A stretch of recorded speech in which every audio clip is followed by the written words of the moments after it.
Dealers today are so focused on acquisition. Everywhere you look, everywhere, everything you read is really about acquiring the right late model pre-owned units. And so it's one of the hot topics. And I am Ashley with Pure Influencer. I'm here with my team, with Whitney and Shannon. And we just wanted to talk a little bit about what we're hearing from dealers in the marketplace, as well as what we are doing with our partners to help them to acquire that valuable inventory.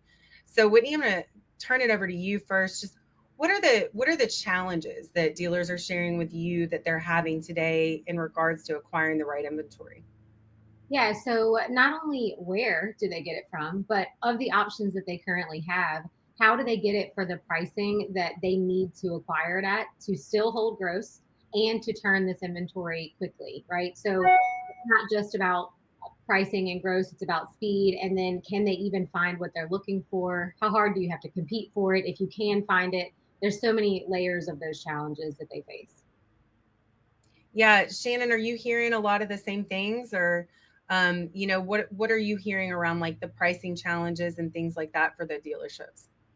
Yeah, absolutely. I feel like a lot of my partners have said recently, I'm just going to have to suck it up and pay more for the inventory that I want because there is so much competition, or my used car director or used car managers spend hours and hours just skimming the internet on Facebook Marketplace and Craigslist and online auctions.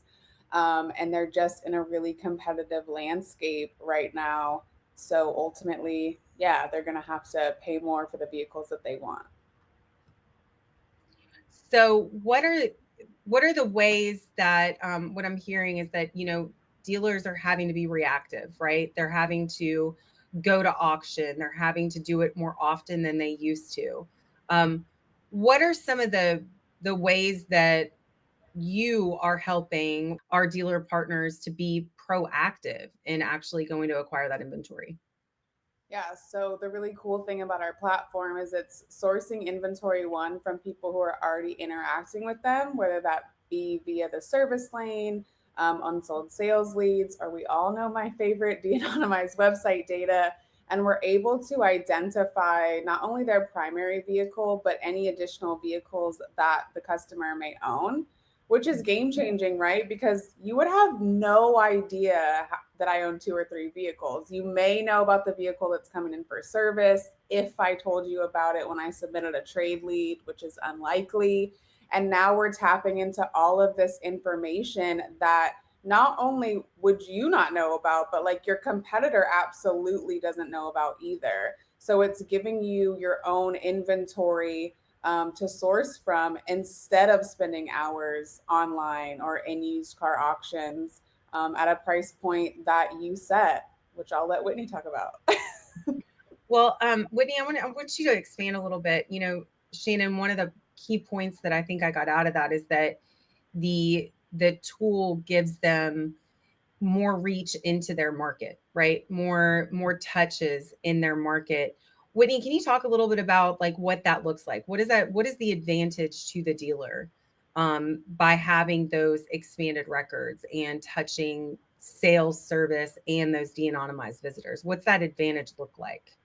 Yeah, so obviously an extreme competitive advantage for you to know things that your competitor doesn't know, right? So being the first to know something gives you your front in line to take advantage of those opportunities. But then to back that up and to really make that a stronger competitive advantage, not only are you the first and likely only to know about opportunities, but we are working them on your behalf with this tool, right? So if you have some manpower to put towards it, great. If you have a department, great. If you don't, you are still proactively going after into your market after these opportunities that you are the only one going after, right? Because if no one knew about them, they're untapped. So not only are you the only one tapping them, the tool is working to do it on your behalf, leaving your team focused on selling, even if that's what their main focus is, while we're working on acquiring for them, giving them more inventory to then turn and sell. And then as you go deeper into the platform and realize the customization of it, how you get to pick that inventory, of course, pricing, how you get to set that pricing, all those layers just make it even more. But just simply being the one to know and the one to ask for these vehicles in your market when no one else is the most extreme competitive advantage we could give. So something you just touched on was the just briefly was just that our instant acquisition piece of it, Mhm. right? The fact that dealers, you know, Shannon, you mentioned they've kind of got they've kind of got their own marketplace that they're able to shop inventory from. And so with that instant acquisition piece of it, what's so cool, I think, is that say my manager comes to me and says, we need 2022 and 2023 X models. I Mhm. can then go into the platform and actually go search the people who already know who my dealership is, right? These are people who have either come through the service drive or who have come via an internet lead on the website, or has been somebody who has visited our website and just simply didn't submit a lead yet.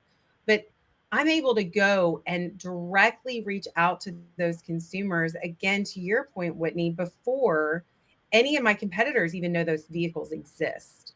Mhm. So that is a huge piece of the advantage, is that again, you're identifying the inventory that you and likely your two closest competitors and more are all searching for as well. One of the things that I know is a huge piece of the acquisition strategy for most dealers, that is something you touched on, Shannon, is that they're having to spend more money to get the inventory that they want.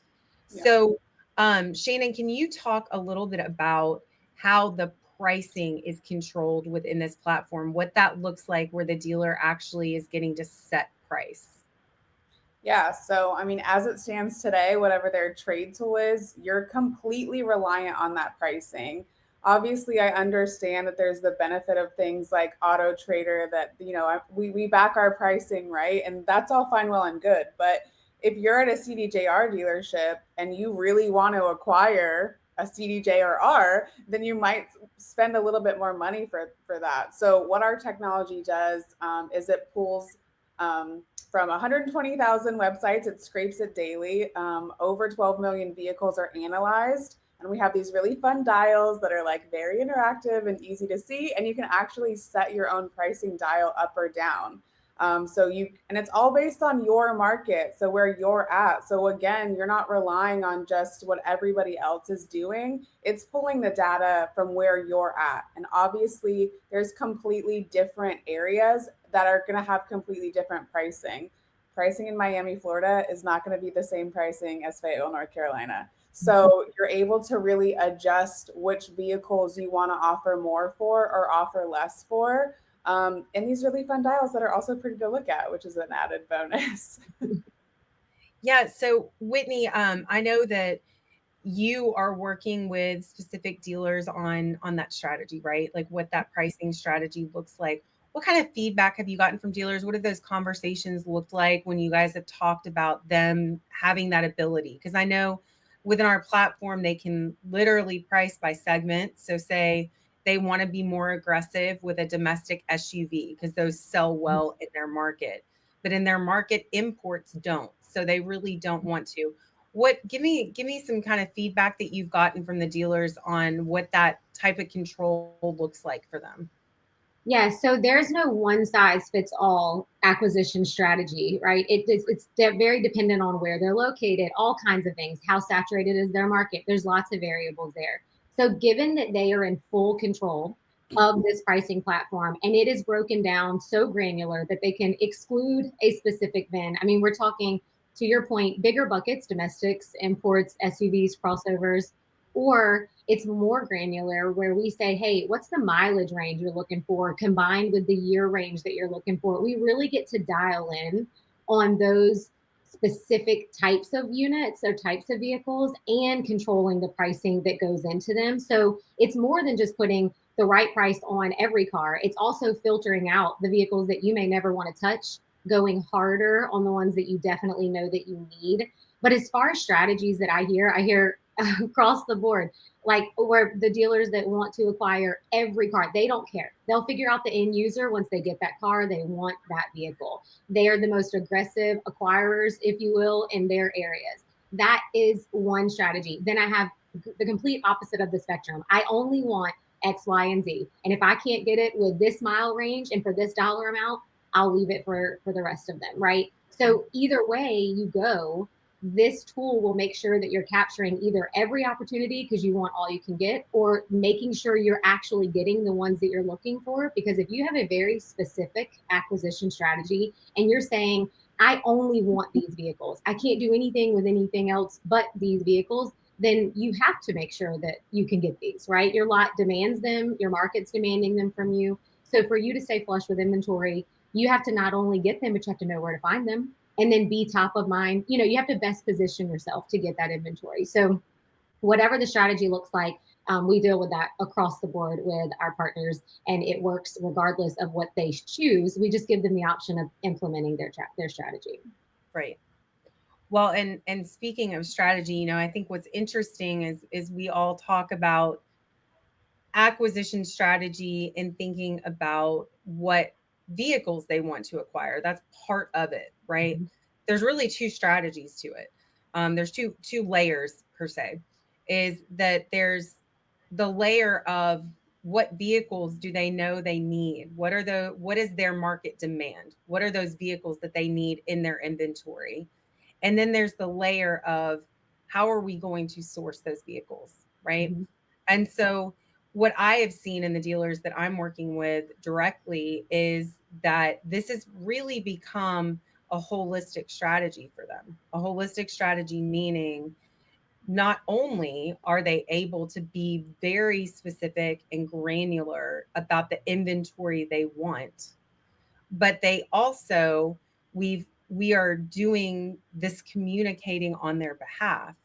And Mm-hmm. so, Shannon, I know that you're working with different brand dealerships. I know you work directly with a Nissan dealership, with a Hyundai dealership, with a CDJR dealership, to name a few. What are you when you're working with those dealers? How does this play into their overall strategy? Again, taking into consideration those two layers of it. Yeah, I think that again, between different brands, obviously, like Whitney said, it depends on, hey, how saturated is our market? Do I have a direct competitor down the road? Also, like a benefit as well for, larger dealer groups is, well, they have now a bunch of different brands that they can pull from. So Mm-hmm. yeah, the CDJR got a Nissan. Well, they can now just send it right on over to their Nissan dealership and put that used vehicle on, on their inventory page, right? And as we know, like the more used inventory they have, the more organic traffic they're going to get. And ultimately, then more leads, more sales, all of that good stuff. So I think being able to implement this acquisitions piece of it and then being able to acquire more vehicles, put more vehicles on their website, which then again is going to drive more traffic.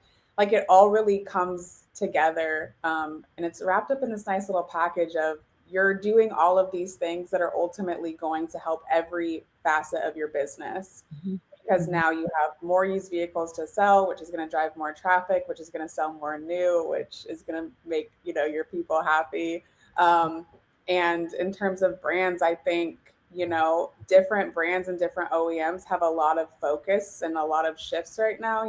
Ford has their big employee incentive, which I think everyone's kind of matching. So everyone's really like rising to meet the other OEMs where they're at. And so this is just allowing the dealerships to be able to, again, source more inventory that's going to ultimately lead to them selling more vehicles and not slowing down as we go into the summer months, not worrying about what's happening with tariffs and all of that other things that are happening in the market, right? Just tuning out all that noise and just focusing on growing the dealership.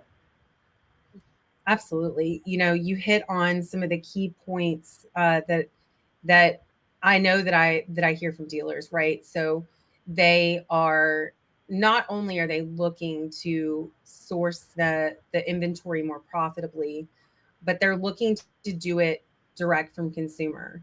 The challenge a lot of dealers have is not only do they want those things, but they also don't necessarily have the bandwidth on their team Mhm. to accomplish those things. And what my acquisitions allows them to do is for them to take control, to get in the driver's seat of what price they're setting on those vehicles and what vehicles they're aggressively going after, while the technology works in the background to communicate with those shoppers on their behalf. And there's little to nothing that their team has to do to make that happen. So thank you guys for chatting about that today. We will definitely continue this discussion and get more into detail about each piece of it, talking about the specific strategy around how the technology works and how we are communicating direct with the consumer.